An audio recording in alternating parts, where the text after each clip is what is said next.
Saya jawab saudara Uceng ya. Saudara pun juga memberikan dalil ya. Saya akan memberikan jawaban kepada saudara. Ya, Galatia 3 ayat yang ke-13. Sebentar, saya buka firman Tuhan ya.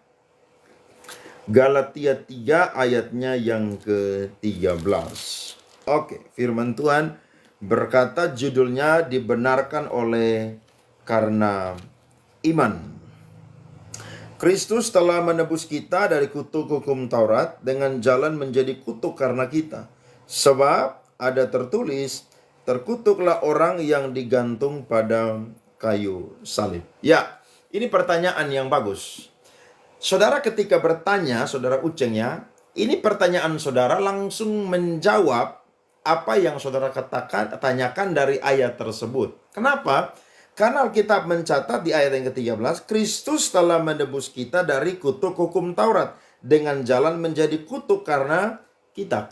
Karena kita. Jadi, saudara bertanya tadi membuktikan jelas bahwa salib itu adalah tempat di mana orang yang punya latar belakang kejahatan yang sangat-sangat luar biasa sehingga tidak ada hukuman yang setimpal dengan dia selain yang namanya salib. Saya jelaskan kepada saudara secara sisi historis ya, historical. Kurang lebih 40 tahun ya, 40 tahun sebelum Kristus itu muncul, maka bangsa Israel itu adalah bangsa yang sudah dijajah oleh kerajaan Romawi. Nah, ketika mereka dijajah oleh kerajaan Romawi, maka kekuatan daripada mahkamah agama atau mahkamah orang-orang Israel atau disebut Sanhedrin, mereka itu kehilangan kuasa untuk memberikan hukuman mati kepada orang-orang Yahudi. Karena orang Romawi itu punya satu hukum namanya adalah jus gladi. Jus gladi itu adalah semua daerah, semua kerajaan, semua negara yang ada di bawah kekuasaan daripada kekaisaran Romawi, mereka tunduk kepada yang namanya kerajaan Romawi. Sehingga ada seorang sejarawan Romawi yang bernama Cornelius Tacitus. Dia pernah berkata bahwa semua negara yang ada di bawah kekuasaan daripada Romawi itu tidak memegang pedang. Sebab yang memegang pedang atau yang punya wewenang untuk menghukum hukuman mati adalah kerajaan Romawi. Nah, latar belakang inilah yang membuat kita mengerti bahwa yang menghukum Yesus Kristus ketika dia mati di Kalvari, di Golgota itu adalah orang-orang Yahudi. Lembaga yang namanya mahkamah agama itu tidak punya kekuatan lagi, atau Sanhedrin itu tidak punya kekuatan lagi. Sebab ketika para imam Lewi dari keturunan Makabe itu mereka selesai memerintah menjadi raja-raja terakhir di tengah-tengah kerajaan Israel, maka itu yang mengambil alih adalah kerajaan Romawi. Sehingga sejarahnya adalah orang yang ada di bawah kekuasaan Romawi, mereka tidak punya hak untuk menghukum mati. Tetapi yang berhak untuk menghukum mati adalah kerajaan Romawi. Apa yang menjadi hak mereka atau mahkamah agama atau Sanhedrin? Yang pertama, mereka itu punya hak untuk mengucilkan. Yang kedua, mereka punya hak untuk memenjarakan. Yang ketiga, mereka itu punya hak untuk yang namanya membuat orang-orang Yahudi itu tidak bisa berkuasa atas apapun yang mereka punya. Kenapa? Karena mereka diatur oleh yang namanya Sanhedrin atau lembaga agama orang-orang Yahudi.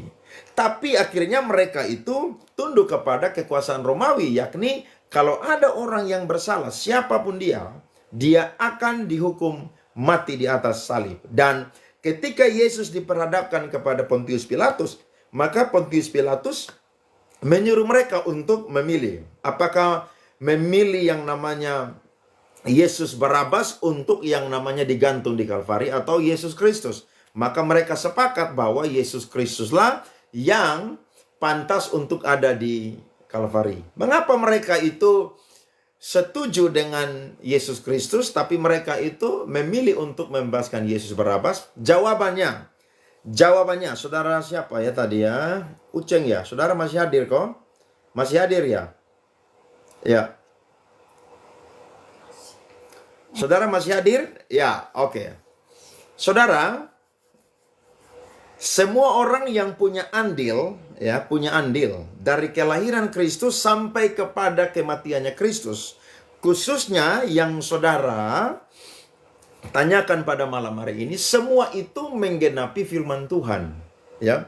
Jadi kalau sampai Yesus itu mati di Kalvari, di Golgota, itu menggenapi firman Tuhan. Kenapa? Karena itu sudah dinubuatkan di dalam perjanjian lama. Jadi, nubuatan tentang Mesias di dalam perjanjian lama itu terpenuhi di dalam dirinya Tuhan Yesus Kristus. Saya ke saudara firman ya. Galatia pasal 2 ayat 15. Saudara buka. Galatia pasal 2 ayatnya yang ke-15.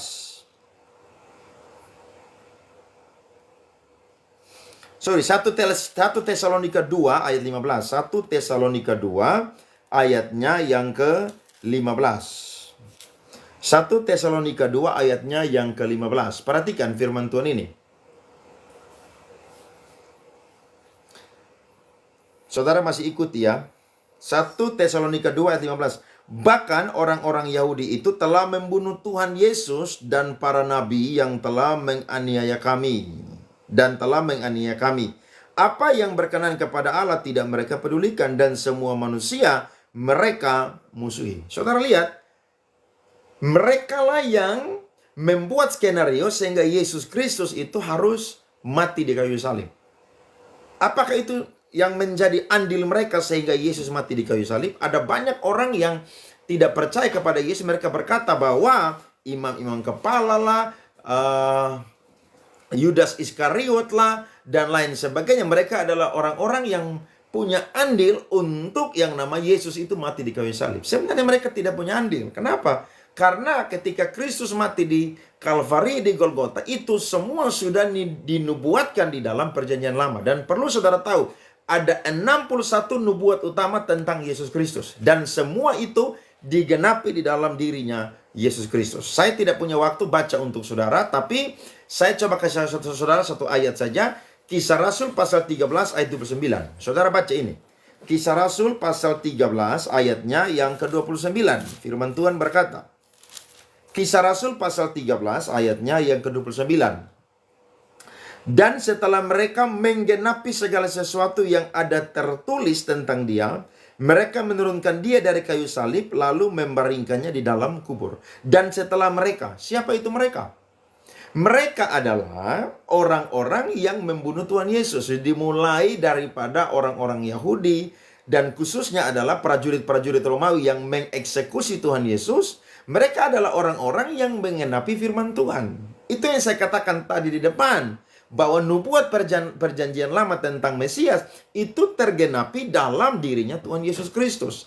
Jadi kalau Yudas itu menjual Tuhan Yesus, ya, prajurit-prajurit Romawi itu mencambuk dia, memakotai dia dengan mahkota duri, ya, dia memikul salib, bahkan sampai di Golgota dia mati, kemudian dia dikuburkan di dalam kuburannya Simon di dalam kuburan daripada yang namanya orang kaya, ya, saudara-saudara. Maka kita akan melihat bahwa ternyata itu semua adalah hasil daripada nubuatan perjanjian lama, ya. Ya, jadi saya dan saudara tidak bisa mengatakan bahwa itu adalah andil mereka. Tidak, saudara-saudara. Sebab apa? Mereka adalah orang-orang yang akan menggenapi dan sudah menggenapi apa yang sudah dinubuatkan dalam perjanjian lama.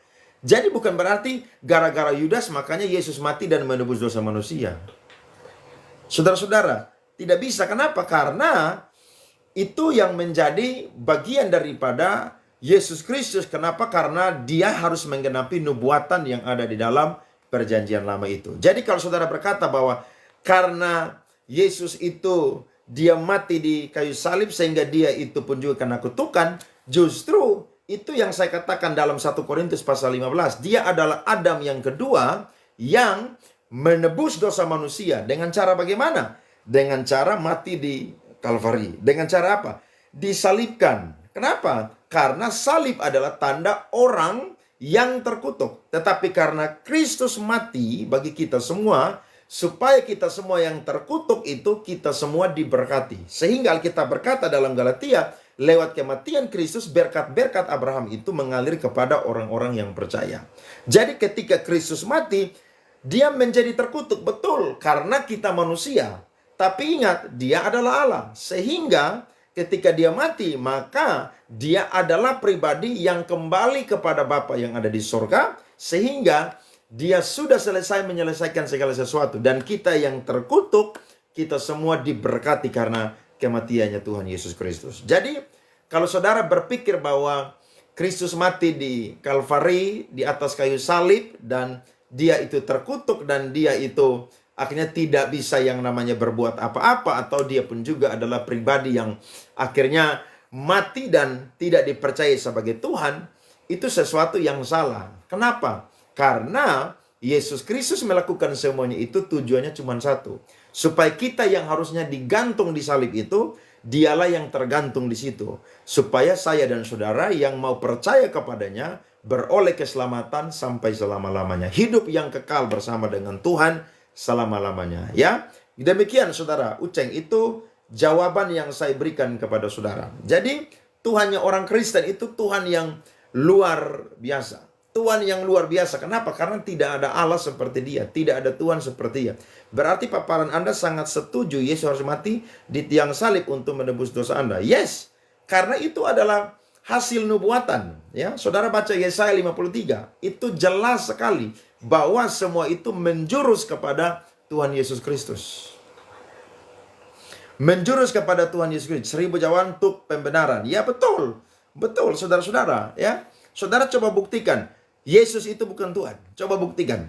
Yesus itu Tuhan. Jelas saya sudah kasih firman Tuhan tadi. Filipi pasal 2. Supaya di dalam nama Yesus, ya, bertekuk lutut semua yang ada di langit, yang ada di bumi, yang ada di bawah bumi. Dan setiap lidah mengaku Yesus adalah Tuhan. Dan setiap lutut bertelut, dia adalah Tuhan. Yesus Kristus.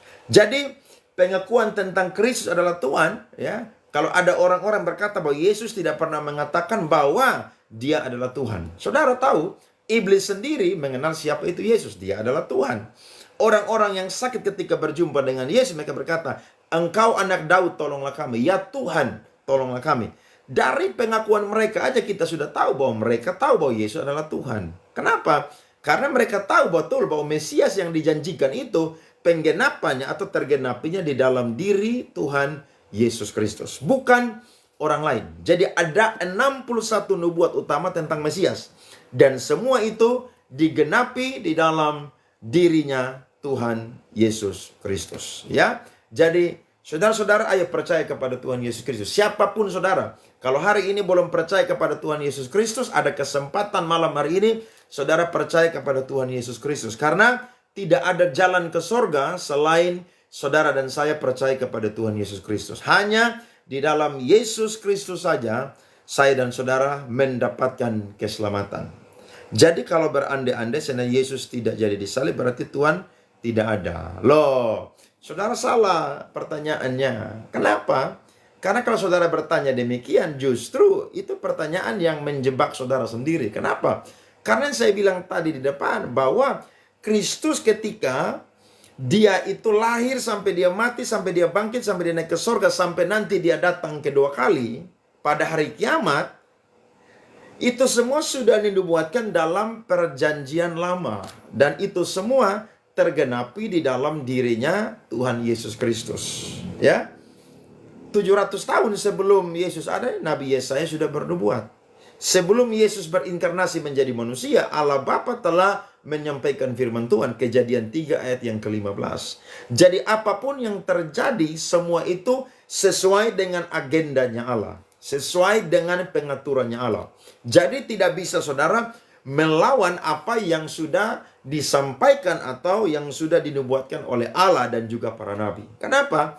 Karena kita berkata bahwa ketika Yesus hadir di dunia, maka itu merupakan hasil dari pesan Tuhan dan juga nubuatan para nabi. Berapa banyak nabi yang menyampaikan tentang Yesus Kristus sebagai Sang Mesias. Jadi itu tergenapi di dalam dirinya. Jadi semua yang saudara baca tentang Kristus dalam perjanjian baru, khususnya dalam Injil, ditambah dengan yang namanya surat-surat Paulus, Petrus, ya, murid-murid yang lain, sampai kitab Wahyu, saudara akan menemukan bahwa dia adalah Tuhan, ya.